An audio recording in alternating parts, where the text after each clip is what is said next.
I don't know if America is the first world country anymore. I think it's a mix. I think some parts are first world, some parts are third world. I think you have a lot more third world parts of America than first world, so maybe it's the second world country. But it's very interesting because this is a reel I'm about to show you, or TikTok I'm about to show you, where other countries, even countries that are doing supposedly worse off than us, are funding SNAP breakfasts. SNAP breakfasts. Check it out. Angry people, sit down, because you're about to get really upset over this one. There is a coffee shop they're calling it SNAP breakfast. I'm going to call it SNAP blessings. What happened was they saw that these benefits were being taken, yada, yada, yada. SNAP's getting cut off for a lot of families starting November 1st, right?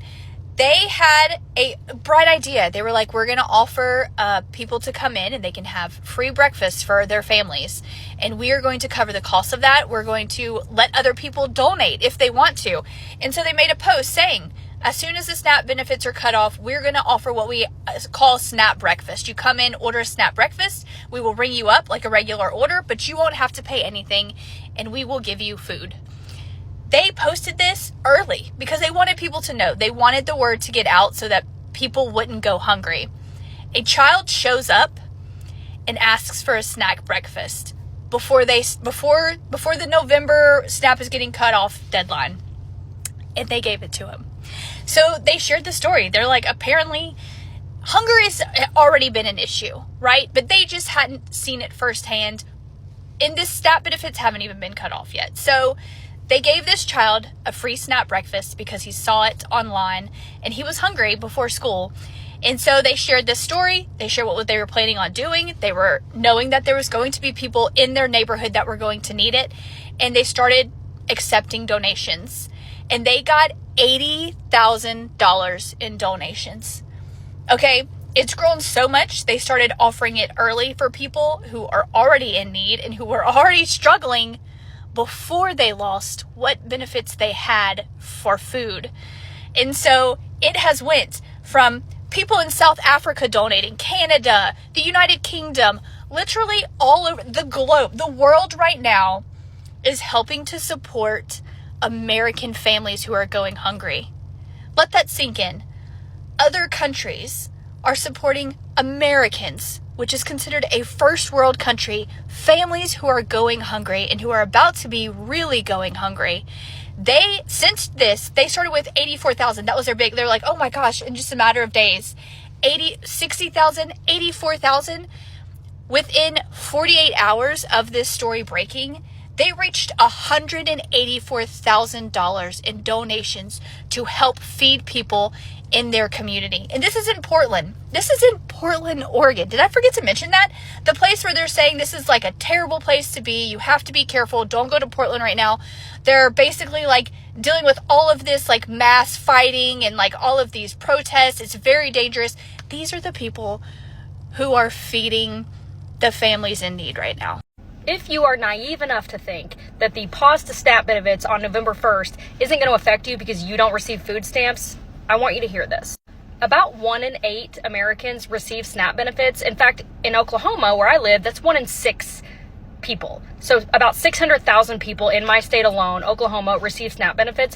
About 1 in 4 children in the U.S. receive SNAP benefits. But you're not one of those people, so you don't care. But hang with me. When those benefits go away, just about $9 billion in grocery spending vanishes. So you've got to be thinking about not just the grocery stores being able to stay open and pay their employees, but you have to think about the entire supply chain, trucks on the road, people who provide food to these grocery stores. $9 billion.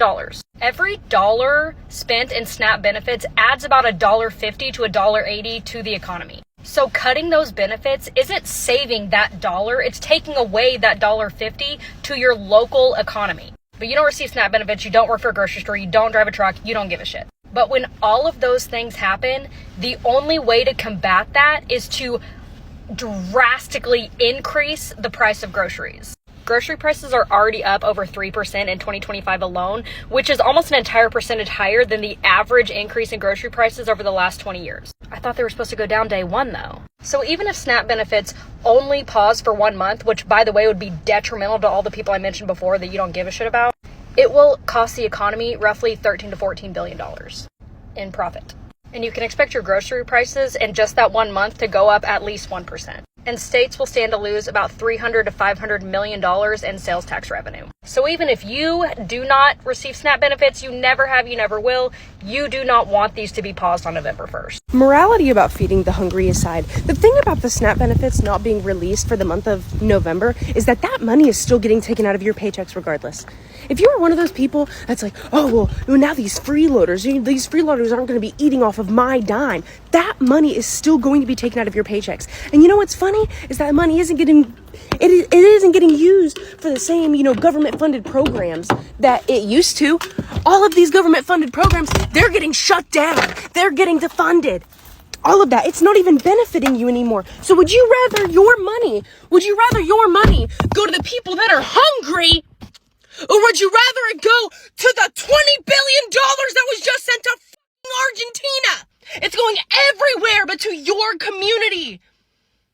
The government has made you believe that the people that are making $7.25 an hour are the problem, when it's really the people that are making millions and billions of dollars a year. Do y'all understand the fucking problem?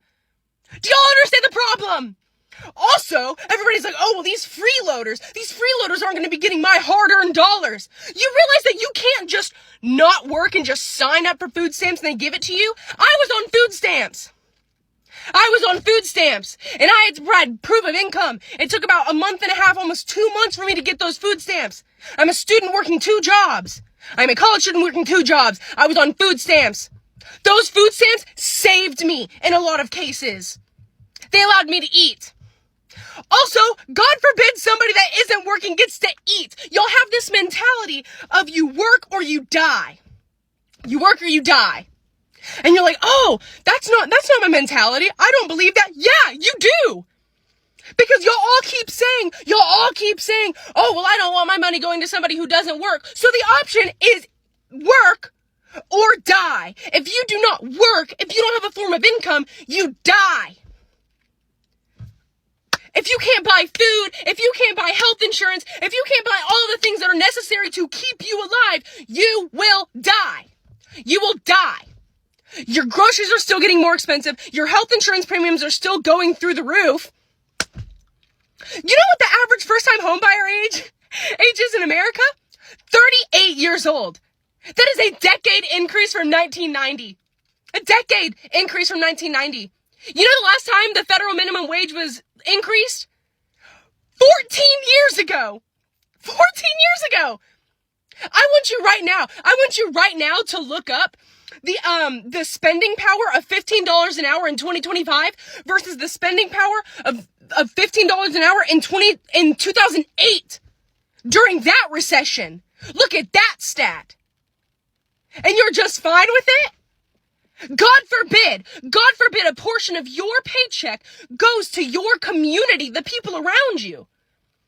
Because that money's still getting taken out, whether or not the poor eat. How is it benefiting you? It's not. The money that you make, your hard-earned money, should benefit you and your community around you. The people around you that need it, but it's not going to. How many times do people have to tell you that for it to get through your head? So much for helping the fucking American. Do you know why I'm not concerned about the SNAP benefits being cut off in November? Because the only thing that stands between the masses and the lives of the elites is the social contract in which the masses have food. It takes about 1 day for an entire civilization to completely cannibalize itself when that social contract of food being available is gone. The thing that keeps the elites up at night is you being hungry for 1 single day. Because that's the only barrier between them and you throughout history. It's a fact. They already fixed the WIC program and had it removed from being affected by this because it was the first thing to be losing its benefits, and they're now pulling money from the tariff revenue to supplement that income for single mothers with children. You know why? Because of the exact same reason. It takes 1 day for someone who is hungry in masses to rip your head off. So don't worry about it too much. They're terrified of that, so it'll get resolved. Even if it's in the very last second and they get tons and tons and tons and tons of clicks over it and you get a bunch of anxiety from it, because that's what they're scared of, is you being hungry. So, hope that helps. To me, the only logical response to the government canceling SNAP benefits is for Americans to cancel the holiday season. Close the wallets. Close the wallets.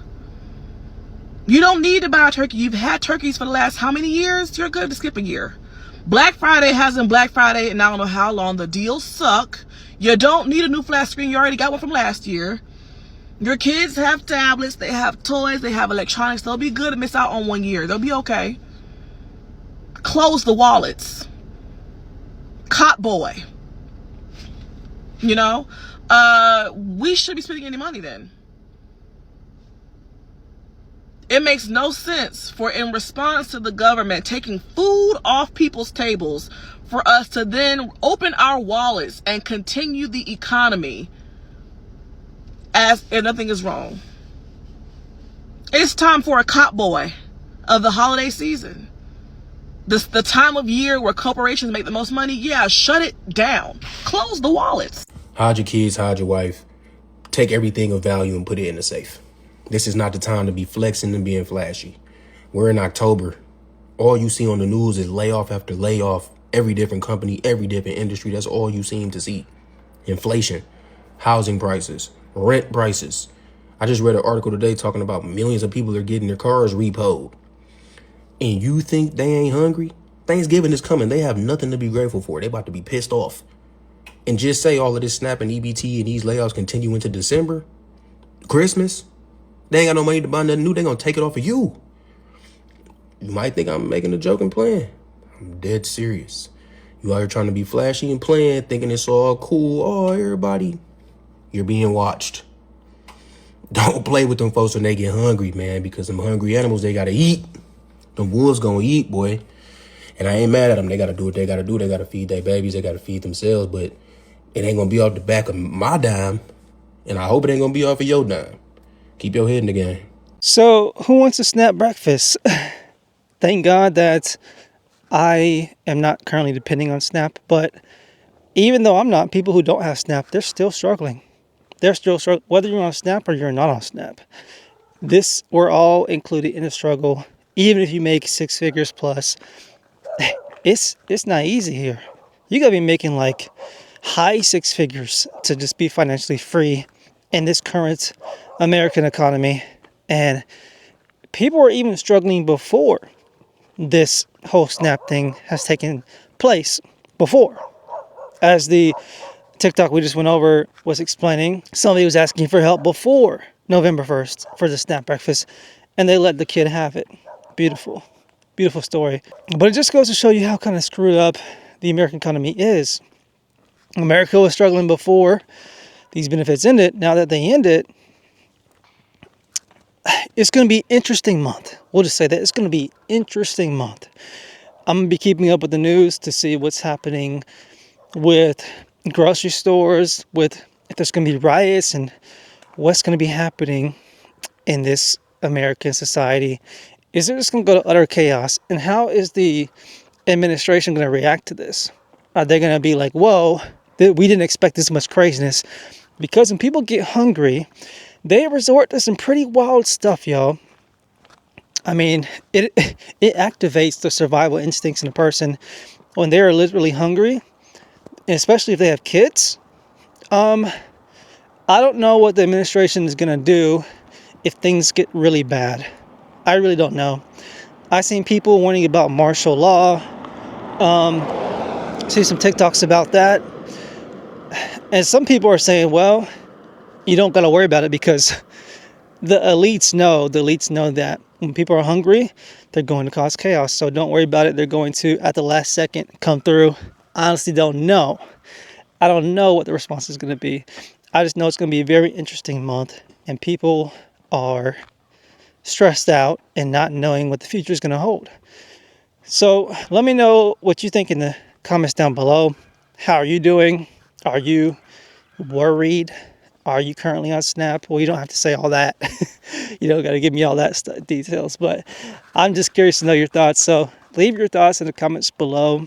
And yeah, but I would say overall, don't worry. I think everything's going to work out. Just have faith. Keep the faith.